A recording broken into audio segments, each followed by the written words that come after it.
And welcome back. We're at part three because there's a lot of ground to cover here this week. So we're going to try and blow through some more stuff here. Morning Glories, number 9. The story of June. Wow. Again, Morning Glories never failing to impress the living shit out of me. It's it's starting to feel very Lost-like, which is a very good thing, because I'm a huge fan of Lost. So it's just some really extraordinary storytelling. Just that they're dealing with, that there's so many questions, there's so few answers. We're just barely getting introduced to these characters, but you're already totally enamored of them. It's like, what the hell is going on? Because we saw with the last issue with Hunter, it's like one minute June's backing up his every move, and then then the next minute he sees June and June is kicking his ass. Like, what the fuck is going on? Why? Because we've seen that before. Why does June seem to have this kind of almost multiple personality disorder? Well, it turns out that he's not multiple personality. He has a twin brother, but the twin brother was not born on May 4th like all of the others were. He was actually born on May 5th. He was born 30 minutes after June came out, I'm forgetting which one is which, honestly, because there's kind of the good brother and there's kind of the asshole brother, and the one thinks that he is the other,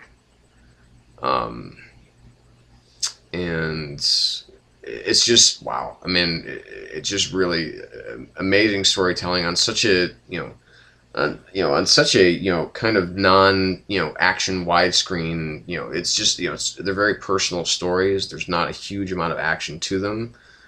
Even when there is action, it seems to be very there isn't a lot of flashy art or anything like that. It's just consistently good and consistently well written, and and extremely intriguing. So sign me up, keep me going here, Nick, because you got me going all the way. So love what you're doing with Morning Glories, man. It's just awesome. Also, Crossed Psychopath issue 1. Crossed, if you're not familiar with, was created by Garth Ennis for Avatar Press as being, basically not a non-zombie kind of post-apocalyptic tale, in which these, not zombies, but basically they are people. They are still human beings that have been infected with this virus that gives them this kind of cross-like rash over their face, and basically strips away all of their inhibitions, basically makes them totally psychotic. And they do the most horrible, awful things to one another. And yes, a bite or blood from them will make you into one of them. So,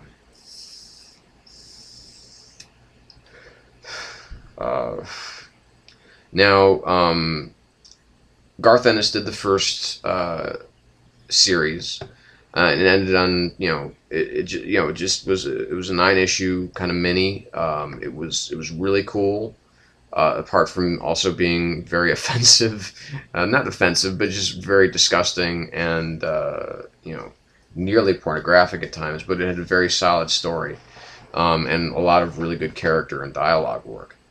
Then David Lapham, who's of Stray Bullets fame, and also did a really extraordinary series for Marvel a couple of years ago, which was Punisher versus Daredevil, or Daredevil versus Punisher. It was a 6-issue mini. Really good stuff. He did the writing and the art for it. But he did a miniseries called Family Values, Crossed Family Values. which was, I mean, it was the most insane fucking thing that I've ever seen on comics. I mean, if if people who read Garth Ennis's Cross thought that that was offensive, it's nothing. I mean, it's tame. It's like G-rated compared to what the lengths that the defiance of every good taste thing that that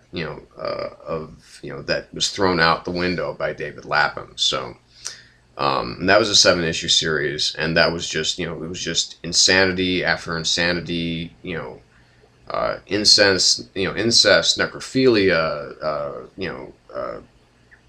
rape, torture, murder. It had it all, and it was all But it's like it's essentially the comic book equivalent of crack. It's not good for you. It's not going to do anything good for you, but for some reason you can't help but read it. Now, this new arc that David Lapham's come up with has one of the covers is probably one of the most disturbing things that you'll ever see, and it's about basically more survivors who are trying to make it through. I think that it actually links to family values in a way, but they find this these other survivors. They find this man named Laurie.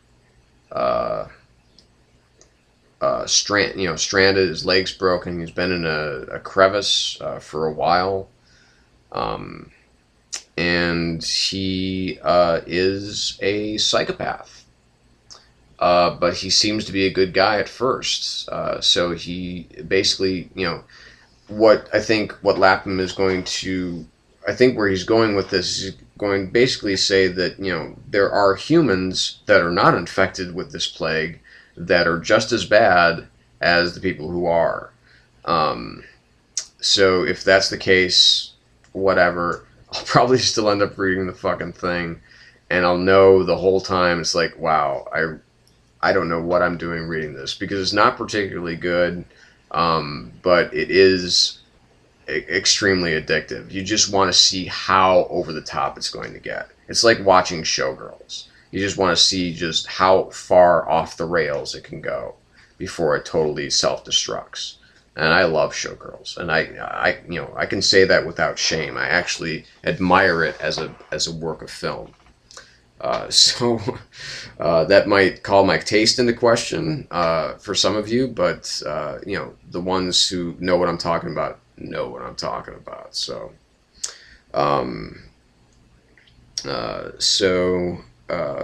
also this week, Fantastic Four, FF number 2, Hickman and Epting, continuing their foray into the whole Future Foundation issue, which we are going to cover in the next segment, which we'll also do our book of the week.